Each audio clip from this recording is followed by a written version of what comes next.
Dear readers, welcome back to my channel English Mentor.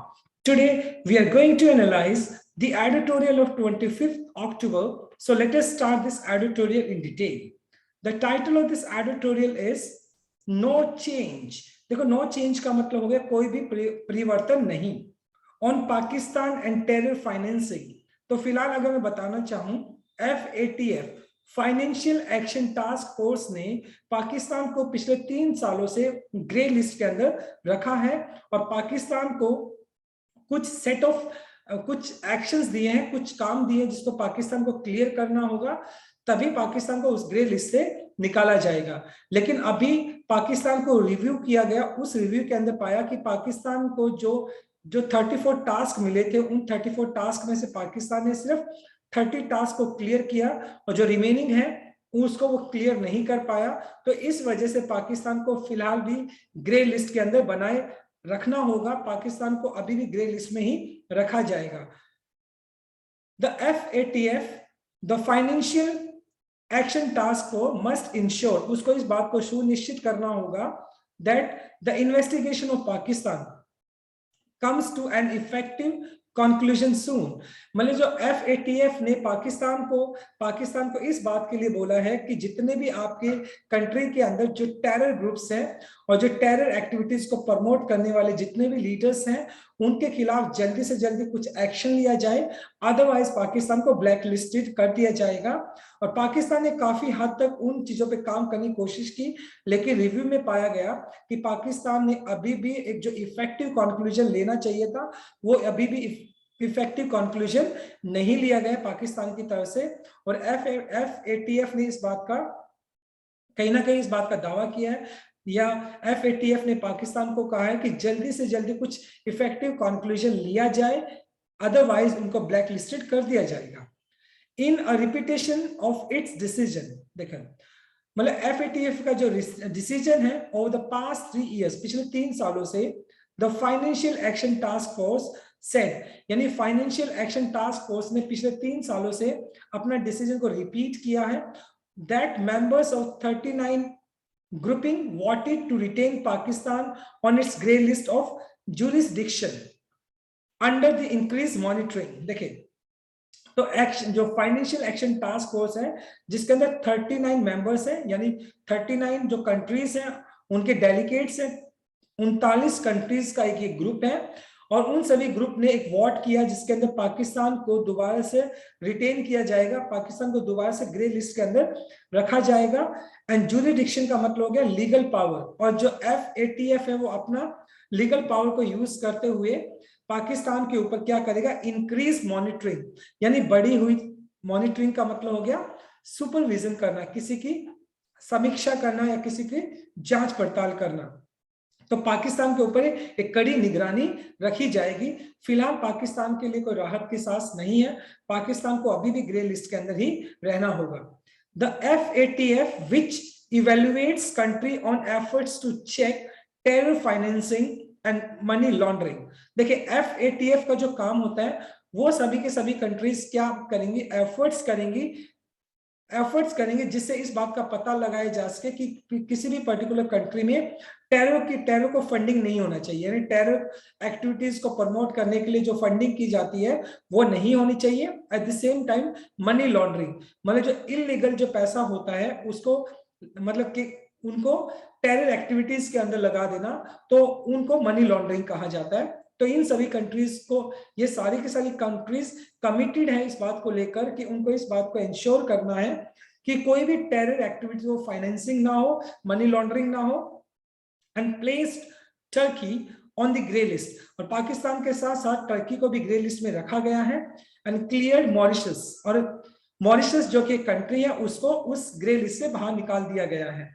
The FATF found that, और FATF के हिसाब से Pakistan had cleared 30 of a total of 34 tasks assigned in 2 batches, यानी 2 review के अंदर, 2 interval के अंदर पाकिस्तान को 34 टास्क असाइन किए गए थे, दिए गए थे, जिसमें से पाकिस्तान ने 30 जो टास्क है उनको सक्सेसफुली क्लियर कर दिया है। लेकिन अभी भी 4 ऐसे टास्क है जो पाकिस्तान को क्लियर करने होंगे और उसी वजह से अभी भी पाकिस्तान को ग्रे लिस्ट में ही रखा गया है।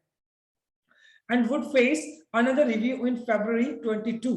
और कहीं ना कहीं 2022 की अगर बात की जाए तो दोबारा से एक रिव्यू किया जाएगा, पाकिस्तान के उन 34 टास्क को दोबारा से रिव्यू किया जाएगा। अगर पाकिस्तान उन सभी रिमेनिंग टास्क को कंप्लीट कर देता है तो पाकिस्तान को ग्रे लिस्ट से बाहर निकाल लिया जाएगा, right. So this is a very first slide. Now let us discuss the grammar concept. देखिए, मस्ट आपका मॉडल वर्ब हो गया जो कि स्ट्रॉन्ग ऑब्लिगेशन दिखाता है। उसके बाद एंश्योर आपने यूज कर लिया जो कि V1 है आपका। जनरली मॉडल वर्ब के बाद हम V1 यूज कर लेते हैं। टू रिटेन आपका 2 + V1 आपने यूज कर लिया इंफिनिटिव केस। हैड क्लियर्ड आपका पास्ट परफेक्ट हो गया, हैड के बाद आपने थर्ड फॉर्म यूज कर लिया। और वुड आपका मॉडल वर्ब हो गया, और वुड के बाद आप यानी मॉडल वर्ब के बाद जनरली आप V1 यूज कर लेते हैं, right. Now let us move on to our second slide. In particular, खास तौर पर, मुख्य तौर पर, द FATF प्रेसिडेंट, और जो FATF के जो अध्यक्ष हैं मार्कस प्लेयर सेड, उन्होंने कहा Pakistan had failed to resolve the single task that remains for the first batch. मतलब जो फर्स्ट बैच लगाया था, फर्स्ट बैच के अंदर जो टास्क मतलब कहीं ना कहीं पाकिस्तान को दिए गए थे, तो पाकिस्तान उन फर्स्ट बैच के अंदर जो पाकिस्तान को टास्क मिले थे उनमें से किसी भी एक सिंगल टास्क को पाकिस्तान रिजॉल्व नहीं कर पाया, उसको सॉल्व नहीं कर पाया। That remains from the first batch of demonstrating, demonstrate का मतलब डिस्प्ले करना, that effective investigation and prosecutions. और पाकिस्तान की तरफ से इस बात को डेमोन्स्ट्रेट नहीं किया गया, इस बात को भी नहीं दिखाया गया कि पाकिस्तान ने इफेक्टिव इन्वेस्टिगेशन की है, छानबीन की है।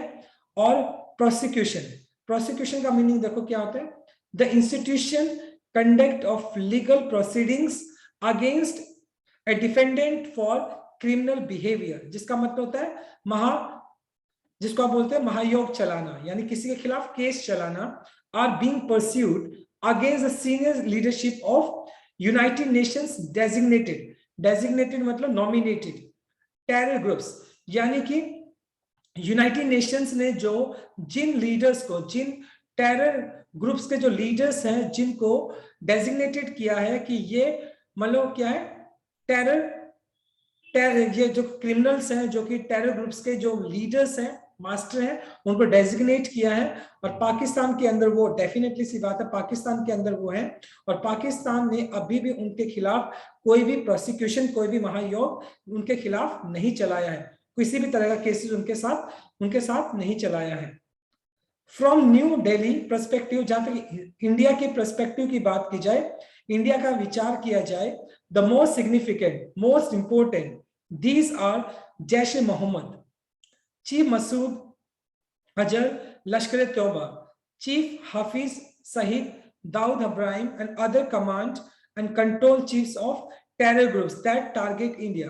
और इंडिया की अगर बात की जाए तो ये सारे के सारे जो लीडर हैं, टेरर ग्रुप के जो लीडर हैं, अक्सर वो क्या करते हैं, वो इंडिया को टारगेट करते हैं और इंडिया को हार्म करने की कोशिश करते हैं, इंडिया के अंदर टेरर एक्टिविटीज को प्रमोट करते हैं। और कहीं ना कहीं FATF के तहत यानी पाकिस्तान को ग्रे लिस्ट में रखा गया था, और पाकिस्तान को इस बात की हिदायत दी गई थी कि इन लोगों के खिलाफ कुछ ना कुछ स्ट्रिक्ट एक्शन होने चाहिए और इन लोगों के खिलाफ प्रोसिक्यूशन होना चाहिए, महायोग चलना चाहिए। लेकिन पाकिस्तान कहीं ना कहीं फेलियर दिखाई पड़ती है और इन लोगों के खिलाफ किसी भी तरह के केसेस नहीं चलाए गए। तो कहीं ना कहीं पाकिस्तान को कुछ स्ट्रिक्ट एक्शन लेने होंगे और इन लोगों को, जो कि लीडर हैं, जो कि टेरर एक्टिविटीज को प्रमोट करते हैं और खासतौर पर इंडिया को टारगेट करते हैं, तो पाकिस्तान को इन सभी जो टेरर ग्रुप्स के जो चीफ है, इन सभी को क्या करना होगा, इन सभी के खिलाफ महायोग चलाना होगा। That yet to be brought to justice for 26/11 2000, अगर बात की जाए 26/11 यानी 26 नवंबर 26 की अगर बात की जाए, तो मुंबई के अंदर अटैक जो हुआ था ताज होटल की अगर बात की जाए, 2008 का वो किस्सा है। IC 814 हाईजैकिंग इन 1999 और 1999 के अंदर हाईजैकिंग की गई थी। And several major attacks and bombing in Jammu and Kashmir, और जम्मू एंड कश्मीर के जो बहुत सारे ऐसे हिस्से जहां पर बॉम्बिंग की थी, यानी वहां पर बहुत सारे बॉम्ब्स को ब्लास्ट किया गया था। तो ये सारे के सारे केसेस अक्सर मतलब इंडिया ने इन सारे के सारे डिजास्टर को विटनेस किया है, और ये सारे के सारे जो लीडर्स हैं पाकिस्तान ने उनके अगेंस्ट कोई भी स्ट्रिक्ट एक्शन नहीं लिया है, और जिसकी वजह से पाकिस्तान को अभी भी ग्रे लिस्ट के अंदर ही रहना होगा। अगर पाकिस्तान चाहता है कि उसको ग्रे लिस्ट से बाहर निकाला जाए, तो पाकिस्तान को इस बात को इंश्योर करना होगा कि जितने भी ये लीडर हैं जो टेरर ग्रुप के लिए, और जिनको यूनाइटेड नेशंस ने भी डेजिग्नेट किया गया है कि ये टेररिस्ट हैं, तो उनके खिलाफ जल्दी से जल्दी कुछ ना कुछ बहुत ही कड़ी कार्रवाई उनके अगेंस्ट करनी चाहिए। So this is our second slide. Now let us discuss the grammar concept. देखो ऑफ आपका प्रेपोजिशन हो गया, प्रेपोजिशन के बाद हम डेमोन्स्ट्रेटिंग यूज कर लिया जो कि V1 प्लस ing जो कि आपका जीरेंड है। बीइंग परस्यूड, देखो आर बीइंग परस्यूड ये आपका continuous present continuous passive structure हो गया। बीइंग के बाद आपने थर्ड फॉर्म यूज कर लिया। टू बी ब्रॉट ये आपका इंफिनिटिव केस हो गया, उसके बाद आपने be plus third form use कर लिया जो कि आपका पैसिव स्ट्रक्चर है, right. So this is our second slide. Now let us move on to our third slide. देखिए इट इज इंडीड, इंडीड का मतलब बिल्कुल सच, सचमुच। डिसअपॉइंटिंग, डिसअपॉइंटिंग का मतलब होपलेस यानी निराश कर देने वाली, और ये जो बात बिल्कुल सच है, निराशाजनक है। That increase monitoring by FATF of Pakistan, यानी FATF ने फाइनेंशियल एक्शन टास्क फोर्स ने पाकिस्तान के ऊपर इंक्रीज बढ़ी हुई मॉनिटरिंग निगरानी रखी है फ्रॉम 2008 9 12 to 15 एंड 2018 to 21। तो ये पर्टिकुलर टाइम पीरियड है जिस टाइम पीरियड के अंदर पाकिस्तान के ऊपर FATF ने कड़ी निगरानी रखी है, लेकिन उसके बावजूद भी पाकिस्तान ने कोई सबक नहीं लिया है और टेरर एक्टिविटीज को लगातार प्रमोट किया है। Has failed to ensure while some of these leaders have been tried and convicted for terror financing charges in Pakistan courts। हालांकि कुछ पाकिस्तान में कुछ पर्टिकुलर अगर बात की जाए तो पाकिस्तान में कुछ पर्टिकुलर ऐसे टेरर लीडर्स हैं जिनको ऊपर ट्रायल चला गया, उनके ऊपर केसेस चलाए गए, उनको कन्विक्टेड किया गया। कन्विक्टेड का मतलब डिक्लेयर गिल्टी, यानी उनको दोषी पाया गया फॉर टेरर फाइनेंसिंग, कि वो टेरर फाइनेंसिंग करते हैं, टेरर को प्रमोट करने के लिए पैसा सप्लाई करते हैं। पाकिस्तान की कोर्ट्स के अंदर उन सभी लीडर्स के खिलाफ केसेस भी चलाए गए। None of them has been effectively prosecuted.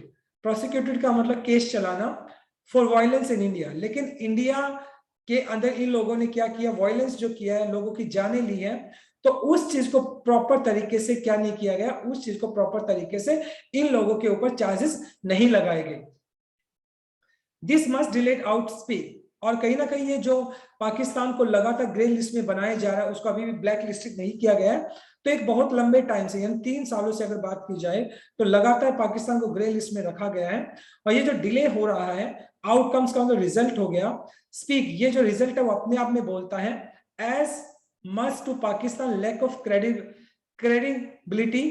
Credibility का मतलब होता है the quality of being trustworthy, विश्वसनीयता जिसको आप बोलते हैं। तो कहीं ना कहीं मतलब ये जो पाकिस्तान की तरफ से जो जितने भी टास्क पाकिस्तान को असाइन किए गए थे उनमें से खास तौर पर टेरर एक्टिविटीज की अगर बात की जाए वो टास्क पाकिस्तान अभी भी क्लियर नहीं कर पाया है, और कहीं ना कहीं पाकिस्तान की ये विश्वसनीयता को दिखाता है कि पाकिस्तान की विश्वसनीयता बहुत कम है ऑन टेररिज्म। खासकर टेररिज्म की अगर बात की जाए as to FATF on lack of effectiveness. At the same time अगर बात की जाए FATF की तो फाइनेंशियल एक्शन टास्क फोर्स भी कहीं ना कहीं इफेक्टिव नहीं दिखाई पड़ता है, क्योंकि लगातार FATF ने पाकिस्तान को ग्रे लिस्ट में ही बनाए हुए रखा है, पाकिस्तान को ब्लैक लिस्टेड नहीं किया है।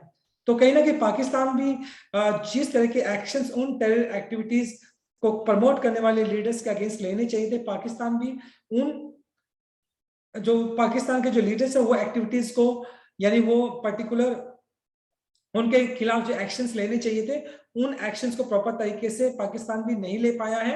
Eight the same time FATF ने भी लगातार अपनी इनएफेक्टिवनेस को दिखाया है, अप्रभावशीलता को दिखाया है कि पाकिस्तान को पिछले 3 सालों से ग्रे लिस्ट के अंदर रखा है।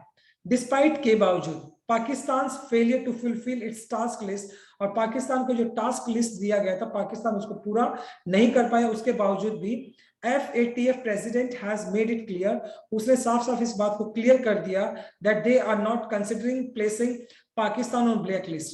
लेकिन जो अध्यक्ष हैं जो FATF के, उन्होंने इस बात को भी साफ साफ कह दिया कि हालांकि पाकिस्तान उस टास्क लिस्ट को कंप्लीट नहीं कर पाया, लेकिन उसके बावजूद भी पाकिस्तान को फिलहाल ग्रे लिस्ट के अंदर, सॉरी ब्लैक लिस्ट के अंदर रखा जाना, यानी पाकिस्तान को फिलहाल ब्लैक लिस्ट में रखने के लिए इसके ऊपर विचार नहीं किया जा रहा है।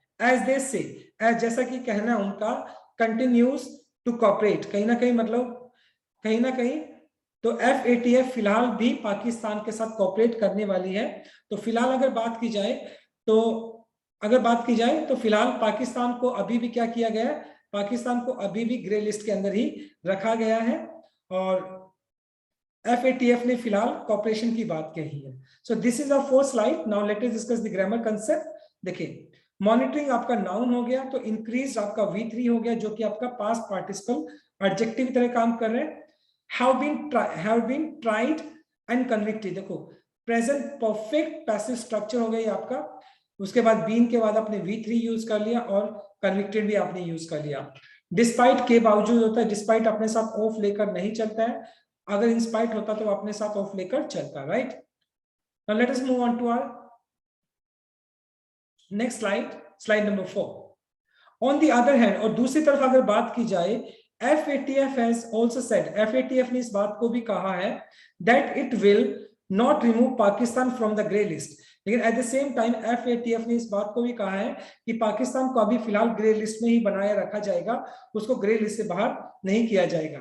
डिस्पाइट के बावजूद the country completing 27 of original task it was assigned, हालांकि पाकिस्तान को 27 टास्क दिए गए थे, उन टास्क के अंदर से पाकिस्तान ने 26 टास्क को कंप्लीट कर लिया है, लेकिन उसके बावजूद भी पाकिस्तान को फिलहाल भी ग्रे लिस्ट के अंदर ही रखा जाएगा। The action open the world body to accusation of politicizing the process, both from those who would like to see tough action for non-compliance by Pakistan and from Pakistan itself, which has accused India of turning the technical process into political one by targeting Pakistan।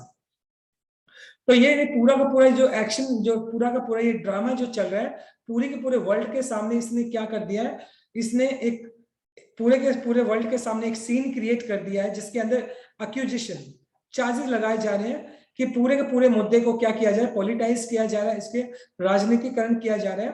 पहली बात, अगर India की तरफ से बात की जाए तो इंडिया क्या चाहता है, would like to see, India चाहता है टफ एक्शन लिया जाए, किसके खिलाफ, पाकिस्तान के खिलाफ, कॉम्प्लायंस बाय पाकिस्तान।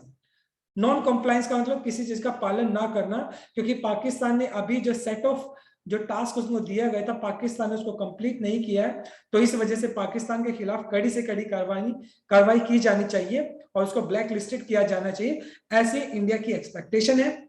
लेकिन पाकिस्तान ने भी कहीं ना कहीं इंडिया के ऊपर क्या लगाए हैं, अक्यूज किया है, उसके ऊपर ब्लेम किया है कि इंडिया क्या कोशिश कर रहा है, टर्निंग द टेक्निकल प्रोसेस, यानी पूरी की पूरी जो FATF की जो प्रोसेस है, जिसके तहत इस बात को एक्सेस किया जाता है, इस बात को एक्सेस किया जाता है कि किसी पर्टिकुलर कंट्री को ग्रे लिस्ट में रखना है या ब्लैक लिस्ट में रखना है, तो जो इंडिया है वो उस पर्टिकुलर प्रोसेस को क्या करने की कोशिश कर रहा है, उसको चेंज करने की कोशिश कर रहा है, उसके साथ छेड़खानी कर रहा है इनटू पॉलिटिकल वन, और इंडिया उसको राजनीतिकरण करने की कोशिश कर रहा है बाय टारगेटिंग पाकिस्तान, और पाकिस्तान को टारगेट किया जा रहा है, ऐसा पाकिस्तान ने इंडिया के ऊपर चार्जेस लगाए हैं।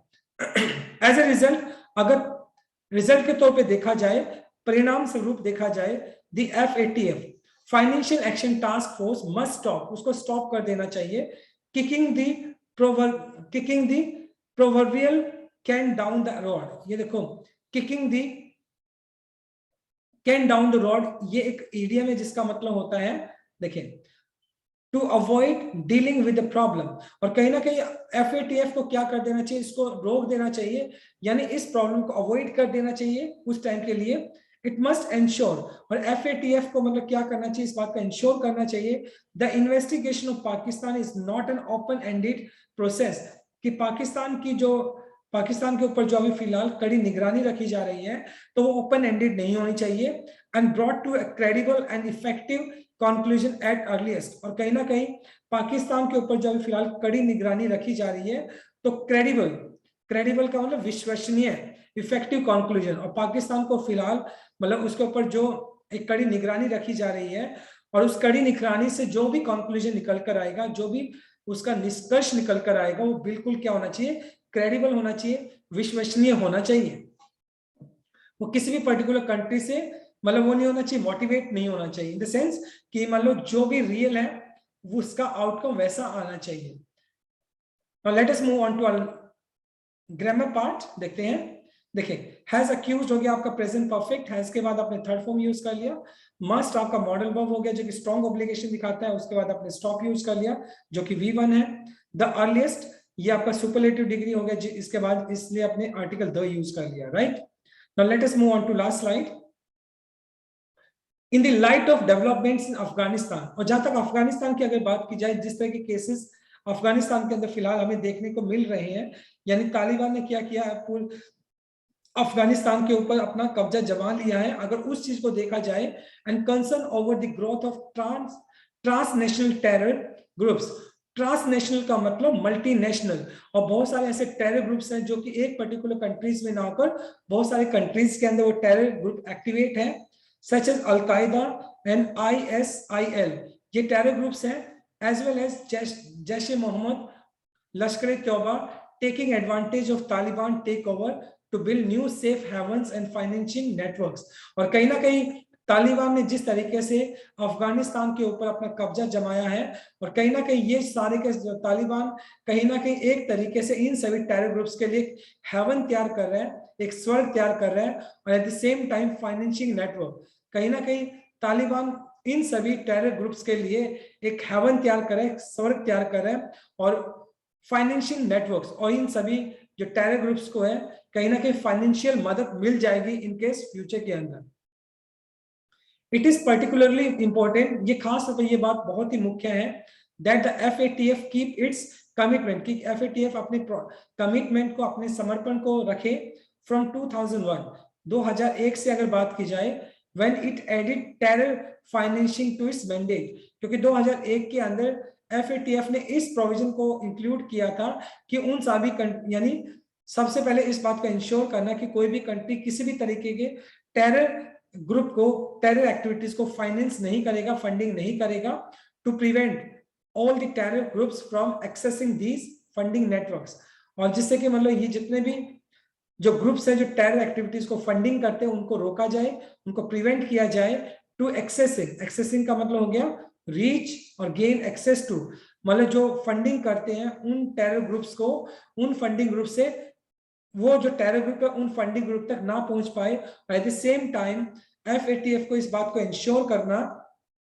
कि कोई भी कंट्री, मतलब किसी भी पर्टिकुलर कंट्री के अंदर टेरर एक्टिविटीज को फाइनेंस नहीं होना चाहिए, और कोई भी टेरर एक्टिविटीज को प्रमोट करने वाले जितने भी ग्रुप्स हैं उनको क्या किया जाना चाहिए, उनको रोका जाना चाहिए, और वो सारे के सारे लीडर्स जो टेरर को प्रमोट करते हैं उनके खिलाफ कड़ी से कड़ी कार्रवाई की जानी चाहिए, राइट। तो बहुत ही इंटरेस्टिंग आर्टिकल था आज का, बहुत इंटरेस्टिंग आर्टिकल था। Now let us discuss the grammar concept. देखो, टू बिल्ड आपका 2+V1 हो गया जो कि आपका इंफिनिटिव केस है, नेटवर्क आपका नाउन हो गया, तो फंडिंग आपका V1+ing जो कि आपका जेरेंड हो गया, सॉरी ये आपका प्रेजेंट पार्टिसिपल एडजेक्टिव हो गया, right. So my dear readers, this is all about from this article. Thanks for watching this video. Please do like, share, comment, and subscribe to my channel. So tomorrow I'll continue with another article. Till then, bye bye, take care, and have a nice day.